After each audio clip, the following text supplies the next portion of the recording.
All right, everybody, welcome back. Arjun Dhingra is a sales and business development mortgage advisor of 21 years and content creator on home buyer education and financial literacy. He has assisted thousands of clients to make smarter decisions around the use of mortgage debt and building wealth through real estate. Arjun has a martial arts background of 35 years in Taekwondo and is the current co-head coach of Team USA. In addition to serving as the coach, he is a two-time gold medalist in 2007 and 2014 ITF World Championships. His passion is to help people level up and win, whether that's from going from renter to owner, saver to investor, or athlete to world champion. He is committed to making his clients' dreams come true. Welcome to the show, and let's define success together. Thanks, brother. I appreciate you having me on, Matt. Absolutely. And appreciate what you do for the space, for other entrepreneurs, athletes, and individuals. Thank you. I really appreciate that. Yeah, it means a lot. So can you walk us back to the start? How did you get involved in mortgage? You have a great story. Can you kind of just unpack this for the audience? Yeah, no, I was living in Reno, my hometown, in a fraternity house. And this is back in 2001, probably about 8-9 months before I was set to graduate from college. And I had some buddies that had stopped going to school and they got into the mortgage industry and they were doing really, really well, like too well, to the point where I thought they were dealing drugs. Like they were making so much money. And I was like, man, like, what are you guys doing? I was going to school for business and I thought I'd be going on to business school at some point. So I thought, well, what are you guys up to? Like, what is this? And they said, we actually need help. So can you work for us or work with us? I said, sure. One thing led to another. And me, another fraternity brother, and my brother opened up an office. Okay. And we signed a lease and we opened up our own business, you know, with still before we were even graduated. And then it got really exciting because, you know, obviously I didn't want to be in school. I wanted to be out making money. So I had this like office and my own desk and I was so pumped. I was like, let me go. I want to spend all my time here. And so graduating was a little bit of a struggle. I crawled across that finish line because I wasn't putting my best foot forward, but I got into the industry and that's where I've stayed. So it was by pure accident. Nobody sets out to be, you know, a mortgage banker or a mortgage broker. Everyone that's in the industry kind of fell into it and then has either stuck with it to make some kind of career or they've moved on and it was a chapter in their life. And 22 years later, I'm still doing it. That's awesome. Great story. Yeah. So when you started, you saw your friends making a ton of money and then you got involved. What was the biggest challenge for you to start making that kind of income, or was it too good to be true? Can you kind of help us understand that? No, and to tie this back to what you and I were talking about before we got on the air here, you know, like the easiest metric for somebody young and naive, you know, is to define any sort of career or anything you're about to embark on by the amount of success that it's going to reward you with, right? And most of that success we equate with monetary reward, right? Income, salary, bonuses, cash. And that industry was flush with cash.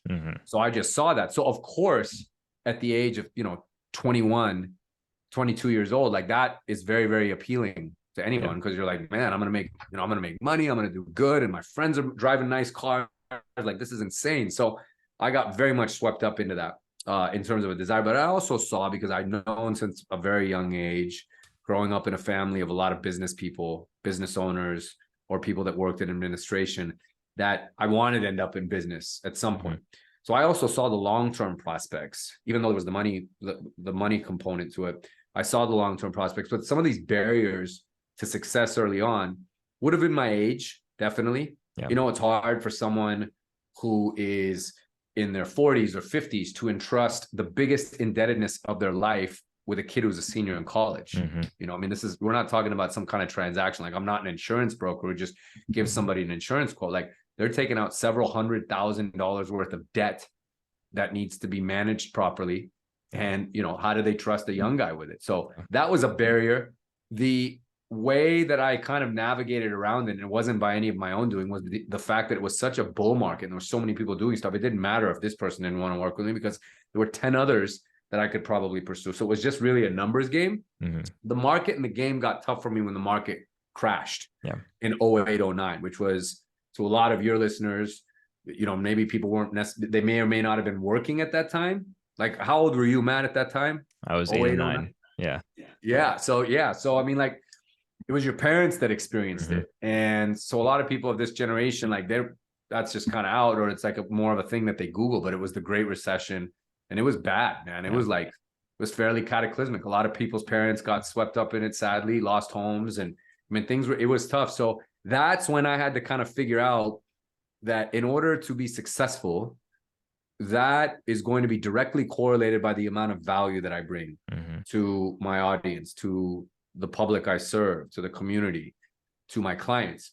And so that's when I started doing a lot of introspective work with a coach, getting better systems, changing the narrative, educating myself better to be just, bringing more to the table instead of just some guy who can do transactions. So that was a challenge, but how I responded to it was to basically elevate and make myself better. And that's basically a mission that I've been on ever since. I mean, we're still going through it, still growing, still evolving, still trying to get better. But that brings us current. Yeah, that's a great lesson to learn, that you have to bring value to the marketplace to get paid and to find success. And you need to make sure that you have the skills that people can utilize and people are going to profit from. Yeah, Matt, I'll just say this real fast too on that, brother. Like, for different economic iterations that we go through, I think for the one lesson I would love to leave everybody with, because it was something that I kind of figured out by accident, or just along the way, is that you are irreplaceable if you are too valuable. Yeah. So you got to remember that. Like, the more skills you learn, the more value you can bring, the more you just are able to do, and don't necessarily have some kind of earning, quotient attached to that, right? Like, it's not necessarily something you need to be compensated for. Just bring it to the point where you're irreplaceable, because technology and things are moving really fast, and things are, jobs and people are being eliminated like daily. Yeah. And so if you're too valuable to be replaced by technology, or you're someone who can work in harmony with that technology, you'll always have a place. So that's, I mean, just one takeaway I wanted to put in there for everyone, man, is just be the most valuable player on your team, the most valuable person in your office, the most valuable, component of an organization. And if you do that, you'll never be replaced. So just keep that in mind. Yeah, no, that's really good. Appreciate that. Yeah. How do we get to that level? You said you took a look inside and try to figure out how you can improve personally. What were the most effective things for you? Did you read books? Did you listen to content like this? Like, what did you find to be the best way to improve personally? So being a martial artist, there's a Bruce Lee quote that I love, that human beings are all works in progress who mistakenly often think they are finished, right? The work is never done. So I think for everybody, removing ego and saying like success as this like destination, or getting better as this destination, it's not. There's no end game with it. It's an ongoing process. And that's what success is. Success is progress. It's not defined by one thing, one trophy, one medal, one check, or one material item. Those are all short-lived things. Yeah. But the real success and the longevity is going to be in progress. So I think that's something from a mindset standpoint that people should really commit to and get their heads around, is that this is really a long game for all of us. That's amazing. And the best part about that you're mentioning is progress can be made every single day. We look at the end goal where it's a day in the future. It's one event that we can achieve. But if you make progress, you can do that every hour. You can make that every day just by writing down a simple to-do list of getting better at one thing every day. I love that. Yeah. And man, you said, like you were asked, which I needed to answer better for you, like what things did I do? So look, this is all age-old advice. Some of you have seen it on Instagram through inspirational accounts you may follow. So nothing I'm telling you is any different, but I'll just be a real human being telling you it, as opposed to you hearing it from somebody else. You are absolutely impacted by the people you associate with, right? You will be the sum of the 5 people you spend the most time with. So if you hang out with 5 winners, you're going to be a winner. It's just inevitable. If you hang out with 3 winners and 2 not so winners or losers, or people that are dragging you down, it's going to be a mixed bag and a roll of the dice. So I'd rather have the odds, being from Nevada, I'm a gambling guy. I'd rather have the odds as high in my favor as possible. And I want to keep the people around me, my tribe, to be on such an A level. Never be the smartest person in the room. You want to be around much more intelligent people. And that's part of that whole being around 5 people who are successful and better than you, because success rubs off. Success leaves clues. It really does, if you study and you open. So removing ego was a big thing for me.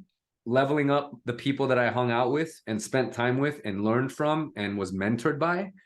And then a lot of the introspective work, like doing work on myself in terms of coaching and mindset development, going deeper into my own development with martial arts, recommitting myself as a student that's fixated on process and improvement daily. Retooling myself in these ways is what helps still to this day. I don't want to say helped as if it's done, because like I said, it's never done. I still do those things. And I think those are things. Books, of course, are incredibly important because you got to feed your mind every day. That's really, really important. So just, take better care of your overall self by the people you associate with, the things you expose it to, the conversations you have, and the things you ingest in terms of news, data, information, and context. And that's my advice for everybody. That's amazing. Yeah, a lot of people out there, they want to find the tools to improve personally. So those are really good starting points on how they can start to level up. So thank you for that. Yeah. When we look at success and what success means to us individually, a lot of people tie monetary goals to that, and rightfully Yes. so. It's important. A lot of people have these financial goals, but they fall short, whether it's a yearly goal, a quarterly goal, whatever, and they're not getting to where they want to financially. Why is it important for us to achieve financial freedom, especially in 2023? So people have this idea or this concept that, that financial freedom or some sort of monetary pot is the end game.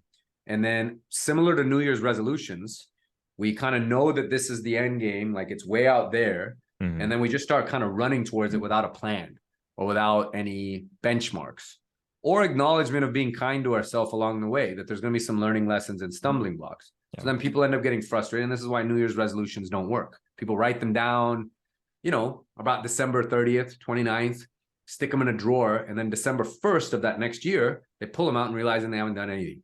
Nothing's been done. And then they get hard on themselves and they feel really bad about it. And then eventually they just stop doing them. So I stopped doing New Year's resolutions probably about 12 years ago when I hooked up with my business coach, because he says, look, they're not resolutions if you've been doing them all along. And that basically at the root of that statement is a commitment to process. So I think people fixate on the end game a little bit too much. And really the success is actually in the progress and the process itself. So improving every day, focusing on the day-to-day things. You can have, I'm not saying don't have end game goals. Like I want to retire. I want to have financial independence. Those are all great big picture goals. Then what you got to do is and this is where 99% of the people miss it. Okay, that's the end game. Now I need to break down this process.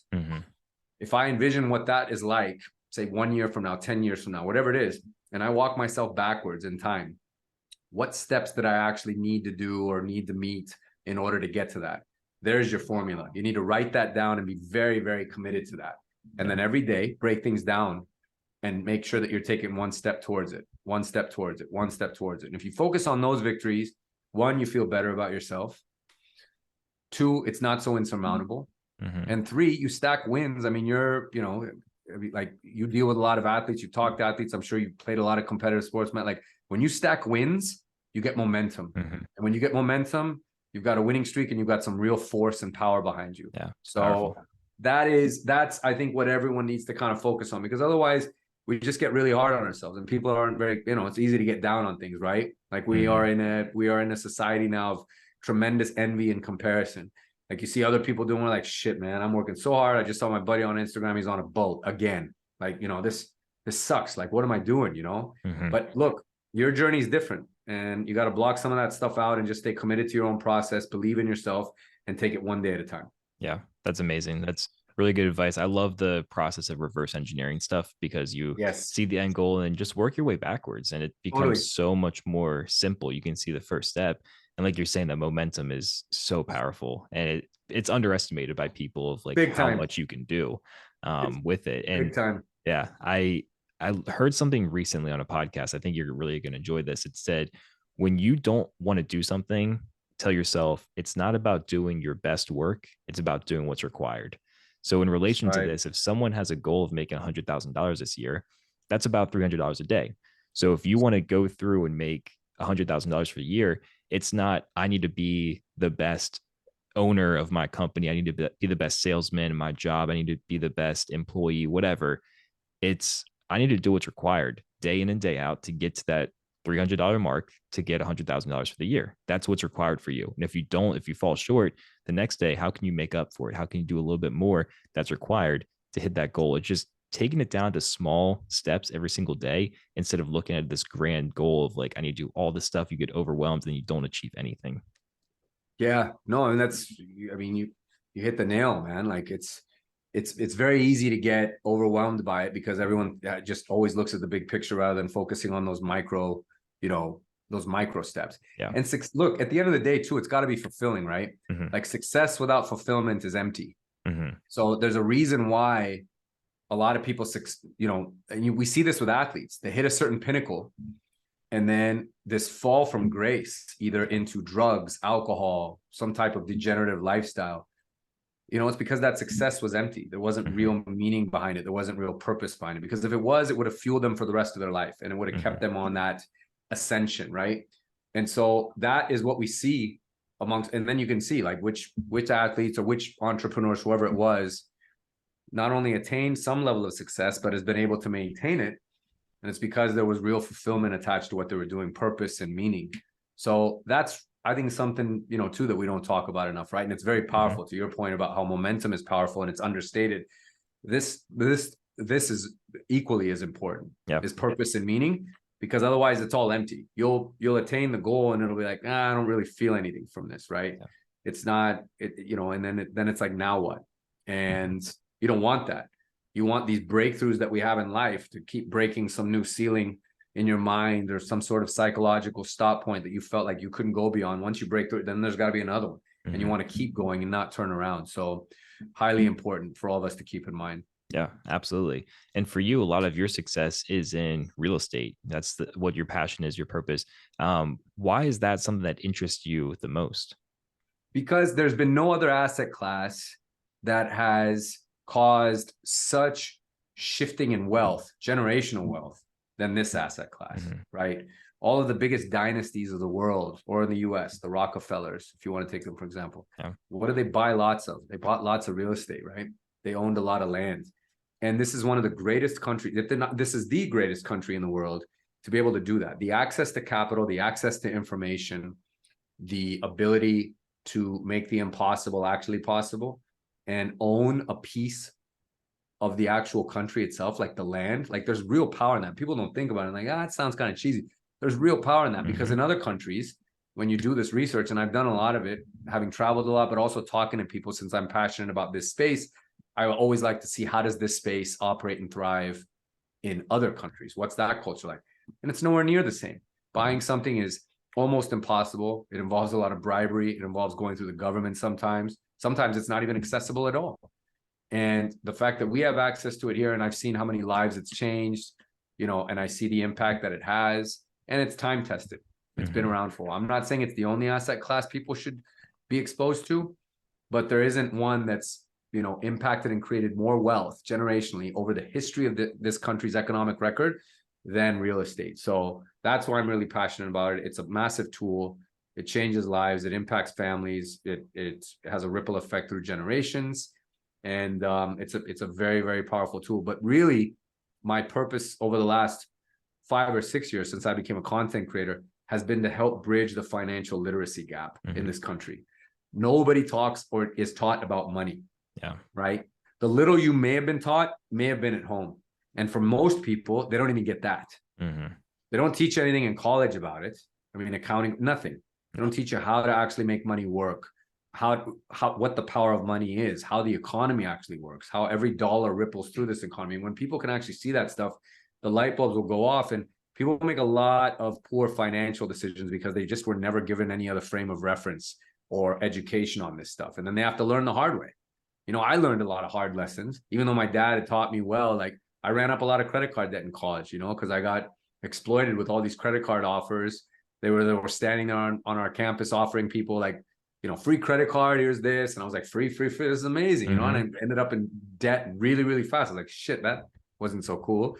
But I had to learn. And I've thought about that a lot and wanting to empower younger people to make better financial decisions, which is going to have more of an impact on their life in the long run. So that's really my mission now, is helping bridge this financial literacy gap that we have here in the US. Yeah, it's such an impactful mission because there's so many people that just don't know the tools to become financially literate, or they don't know how to achieve financial success because nobody's given them those tools. Like it's not No. even that person's fault, because obviously there are resources out there, you can take initiative, but at the same time, like you go through even like younger school and like middle school, high school, they don't even teach you how to write a check. Like the most basic thing, like that's not even taught. And then No. college, you have no idea like how to invest, how to do different things, how to save. It's non-existent from that public education system. So it's very important for you and for other people to do this, because the education is just not there. And for people that want to become successful, they want to take this stride in their journey, they need lessons like this, and they're not getting them from the normal, quote unquote, normal avenues that we've relied on in the past. Yeah, you're absolutely right, man. Yeah. So Absolutely right. yeah, definitely appreciate you for putting that out there, and so many people listening and hearing from you and just learning. I want to ask you a question about possibly a investment strategy that you might have. So if you were to set up like a winning portfolio for, let's say, a child or someone you love that you could leave behind, what would that portfolio look like? Is it mostly real estate? Are you into stocks, crypto? Like what are you focusing on for I something that's mean, long term? yeah, there's a lot of volatility in stocks and crypto. I Mm-hmm. mean, like look back, right? Like I don't know about yours, man, but my crypto portfolio is in the toilet. And it's been like been a big Everyone's was. experiment. Yeah, it's been a big experiment. And these are undefined, untested asset classes. So they're going to go through that. So no one should be surprised by any of it. It's just the risk we all assumed, right? When Yeah. we got into it, because this hasn't been around for a while. And it's going to need to take a time. And I believe it's like there will be some resilience to it, and Mm-hmm. it'll come back around. It's just kind of sort itself out. It needs more time. Yeah. So there's that. Stocks, of course, always over the long run do well. The one thing I would do I mean, I'll tell you what I did, but also what I would do if I was doing it all over again. The one thing I did was I started putting money and cash away into whole life policies, Okay. because there was two benefits to it. And there's a lot of people out there that give money advice, or they just, speak about money, that Mm-hmm. think life insurance is a waste of money. That think it's ridiculous. I didn't use it as an investment vehicle. I used it as a savings tool that also had this added quotient or component of there's this big death benefit to it. So if anything ever happens to me, which I wasn't married at the time when I started, but I named my siblings my beneficiaries, that they would get that. But I could put money into this that I could access tax-free later in the future. And what I was doing was, and putting money away aggressively into it, I was basically saving for college funds for my unborn kids. So before I was even married, my kids who were not even born, I've got a second one on the way. So my daughter now, and then my second daughter who'll be here in June, their college is already paid for. Wow. I've got it. It's already done. Amazing. So I saved for it. So that's something I did. And I felt very good about that. I felt like it was responsible. Could I Mm-hmm. put the money into some other things that would have appreciated faster, and some other wealth advisors would have told me, no, do this instead? And they may have been right, but it was a decision I made. Mm-hmm. If I was doing it all over again, if I wasn't going to do that and do something different, if you're out there, if you're looking to set up something for your future kids or whatever, when one of your children's born, buy a house that you could put a small enough down payment on to live in, but turn it into a rental, put it onto a 15-year loan, put it in the name of your kid, so that by the time your kid is 18 years old, they're going to inherit a house that is fully paid off and cash flowing. That is the greatest gift you can leave them, because now they've got this asset, and teach them Mm-hmm. about money along the way. Get them into real estate early. Like, let them know, hey, this house is going to be yours. Go, Mm-hmm. take them and show it to them. You're going to own this place, and it's going to be yours. And you're going to, and then you get to decide what to do with it. Educate them along the way. And when they're 18, let them decide. Do you want to sell it and parlay this into something bigger? Do you want to keep it as a rental? Do you want to buy more rentals? Your call, whatever Yeah. you want to do with it, and I think that's very empowering, provided there's been some education and guidance along the way. But I mean, what greater thing can you give them, Mm-hmm. And it's not going to, the cost is all up front, but if you rent the thing out and you've got a tenant that's paying the mortgage, great. As your kids growing up, by the time they hit 18, they're going to inherit a fully paid off debt-free home, which is incredible. So Yeah. that would be my advice. That is an awesome gift. I think as kids Yeah, mature, they'd be like, wow, that is, because, growing up, you want toys, and then a little bit older, totally. you want a car, but to have a house fully paid off that is cash flowing, that is an amazing gift. I love that idea. I'm going to go back and take some notes Do for it, the man. future. Yeah. Yeah, do it. That's good. Absolutely do it. Awesome. So you've worked with a lot of successful people in business, obviously athletes as well, through Yeah. martial arts. What are some trends that you see across these people that are high performers? I think they do not negotiate with themselves or their goals. That's the one thing I've noticed. And that was one thing I subscribe to, that I don't negotiate with my goals. Like whatever I've committed to, I am all in. I'm committing to this. Yeah. There's no half-ass, right? Like competition in life can be a bit zero sum. There's a winner and a loser, and nobody cares about the in between, right? And I don't want to be on the ladder. I'm going to do everything that I can control to be in the winner's circle and to be on that podium. And the athletes that I've coached that have won gold medals consistently and do it time and time again, they all seem to have that. Yeah. There's this just commitment to like, look, they burn the boats and they're all in. And, just a relentless attitude of wanting to improve every single day. That's definitely a commitment thing to where, they don't get frustrated. They have their moments, but they recognize that this is a journey. And I try and really impress that upon any athlete. Like, this is a long game here, right? Yeah. We know what our end game is. Like, we just got back from the World Championships in July. We were in Amsterdam. We had the World Championships there for our Team USA. And we started that, journey to it about 6 months prior. So I did the visualization stuff that you and I are talking about, and that kind of backwards motion or reverse engineering. We said, here's the end game, but here's what it's actually going to take. So the athletes that really commit to that, I've noticed, that are committed to the process, are relentless, refuse to negotiate with their goals, and they're not going to give an inch. Those are the ones that seem to have that trait. And I think you look at all the most mentally tough athletes, the Tom Brady's, the Michael Jordans, the Kobe's of the world. They all had that similar thing too. They don't negotiate with their goals. People thought they were like, these guys were crazy. And I think there's an element of crazy that we all need to have if we're going to pursue something that's out of the ordinary. Yeah, those are great. There's one word that stuck out to me. It's committed and commitment. Yeah. And it's so crucial because a lot of people are interested in things. They're interested in making a lot of money. Very well said. Interested in starting a business. But if you're committed, really nothing's going to stop you. That is the difference. You got to burn the boats, man. Tony Robbins said that. There was a great YouTube video he's got, that if you want to take the island, you got to burn the boats. There's no going back. Yeah. We are taking the island, right? Like, the boats are burned. There's no way out of this unless it's our flag that's at the top of the mountain. So let's take it. Yeah. Love that. Yeah. Full commitment. Burn the boats. Let's go. Let's go. All right. So before I ask you my final two questions, can you plug your social medias? Where can people find you after this? So I just switched Instagram accounts because I'm basically starting over. So I used to be formerly at Arjun Mortgage, but now it's Arjun_mortgage. So make sure you follow me on the new one. I interface with a lot of people there. I love talking to other entrepreneurs or anyone who's looking for advice or looking to collaborate. I love to learn from other people. So reach out and hit me up there, Arjun_mortgage.